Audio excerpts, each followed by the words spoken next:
Thank you for your interest in Collect. This video will provide a brief outline of how to use Collect.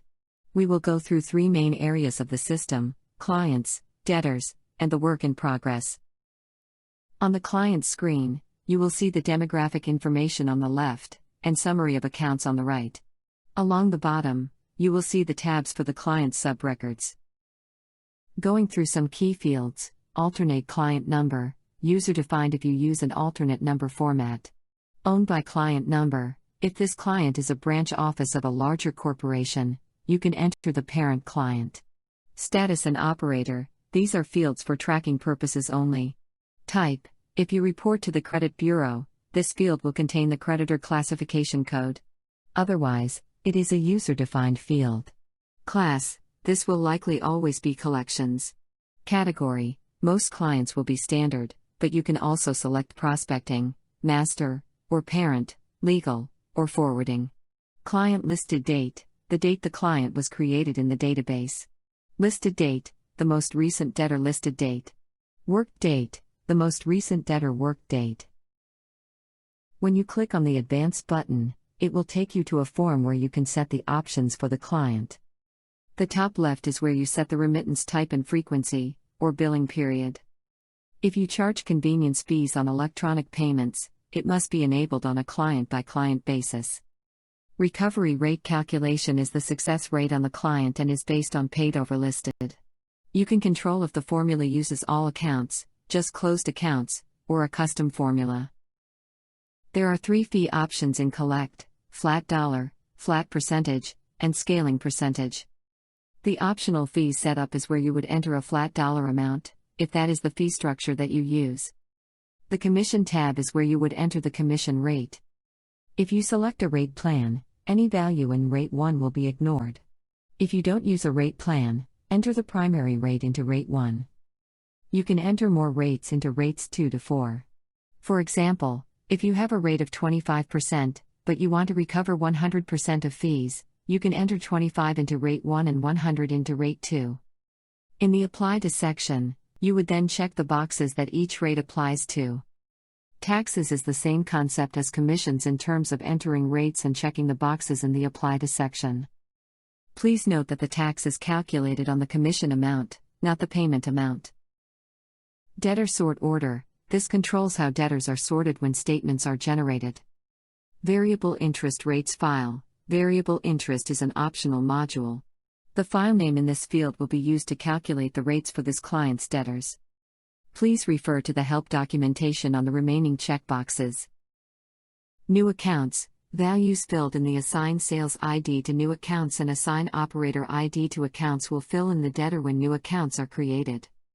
The contact plan for new accounts specifies the plan that will automatically run when new accounts are created. Credit Bureau reporting is an optional module. If you enable it, you can use the Credit Bureau Setup section to set up the client for reporting.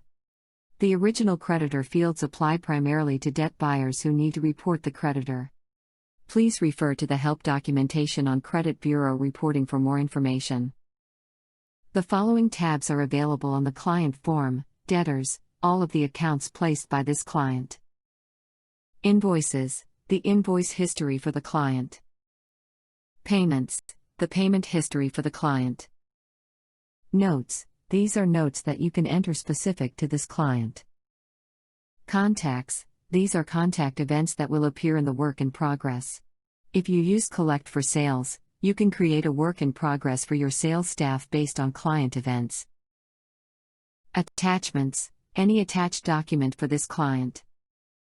Associates, these are related parties to the client, such as board members or contact people. Phones, any associated phone record for the client, including historical numbers. Emails, any associated email record for the client, including historical addresses. Addresses, any associated address record for the client, including historical addresses. The debtor screen has a similar look as the client screen in terms of the demographic information located on the left, and the account information on the right. Along the bottom, you will see the tabs for the debtor's sub-records. Aside from the demographic information, some key fields to note are: Client account number, unique identifier from the client, not to be confused with your debtor file number. Master, this is an alternative way of tracking client ownership if your client has unique reporting requirements. It will likely be left blank. Forward, you can track if you have forwarded this account to another collection agency. Legal, you can track if this account was sent to a lawyer for legal action. Charge date, the initial date of the debt. Usually the same as the invoice date. Delinquent date, the date the client deemed the account delinquent. If you are reporting to the credit bureau, this value must come from the client, you cannot fabricate it. Listed date, the date the account was placed with the agency. Type, user-defined for tracking. Mode, active or close, this field determines if you are actively collecting on this account. Status, where the account is in the collections lifecycle. Score, user-defined field for tracking. Collector, the operator assigned to collect this account. Sales, this is for tracking purposes if you offer sales commission. If you click the Advanced button in the bottom right, you will be taken to the Debtor Financial Summary screen. Here is where you will enter the listed amounts for principal and interest. If you do legal work, you can enter the judgment here. The commission, tax, and fees will have copied down from the client. If this debtor has special circumstances, you can overwrite the values here. The Interest tab allows you to set the interest settings, if you use it.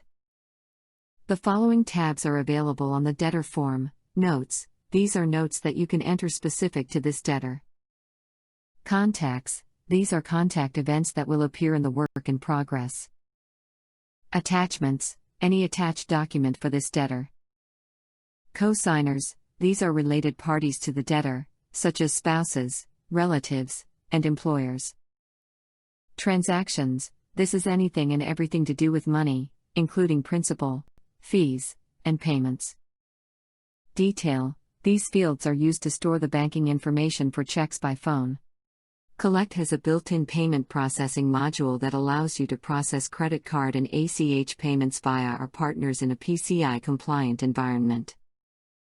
CBR, if this debtor is to be reported to a bureau, here is where you can set up and manage the CBR settings. Group, if this debtor has multiple debts, you can group them together. The Group tab allows you to set up and navigate the group members. Miscellaneous, completely user-defined with a variety of numeric and checkbox fields.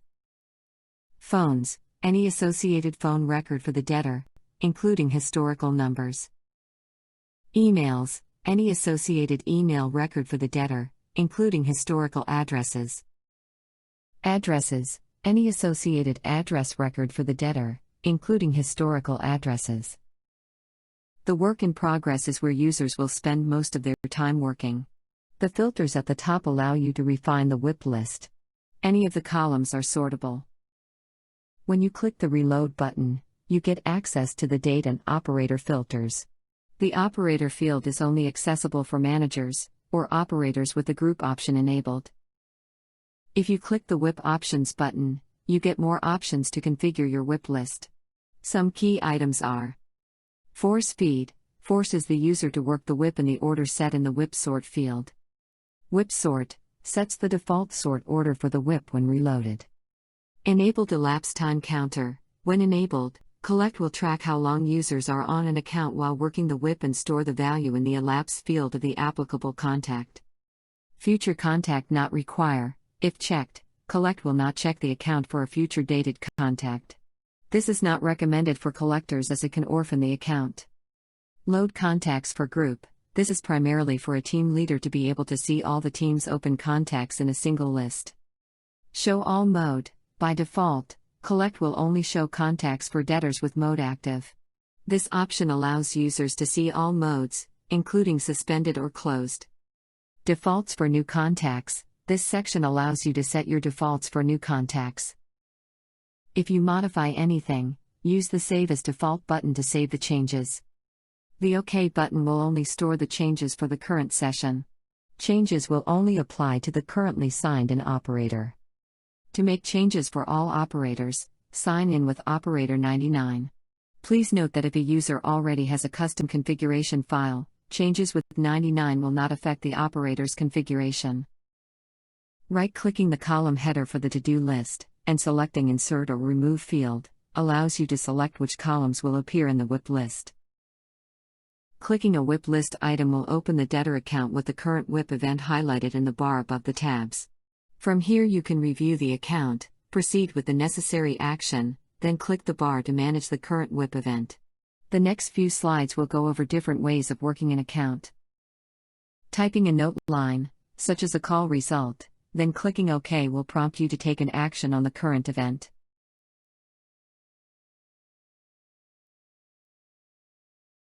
You can choose to stay on the account to do some more work, leave it for later, or mark it as done.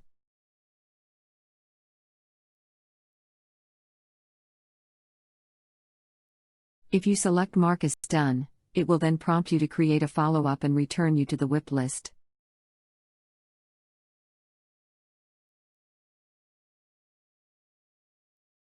If you find that typing the same thing over and over is becoming repetitive, you can use contact plans to save time. On the second account, let's click the Action button in the bottom right to open the list of contact plans. In the list, select an action. On the debtor, you will see that the note line was written for me. The plan also did something that I forgot on the last account. It set the status to ACT, instead of NEW, as I am now actively working this account. Contact or action plans provide great scope for automating your collections. Most logical changes and routine decisions can be automated using contact plans, thereby ensuring that your workflow design is implemented, avoiding operator error and saving large amounts of operator time.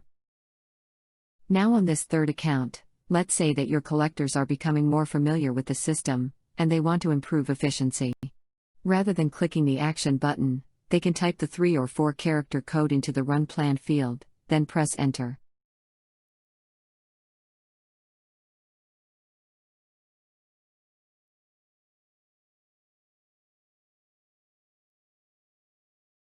The plan will do the same action of writing the notes and setting the status. The fewer keystrokes and mouse clicks means the more accounts per hour a collector can work. Collect's optional built-in click to dial module can save time by having the system dial the number for you.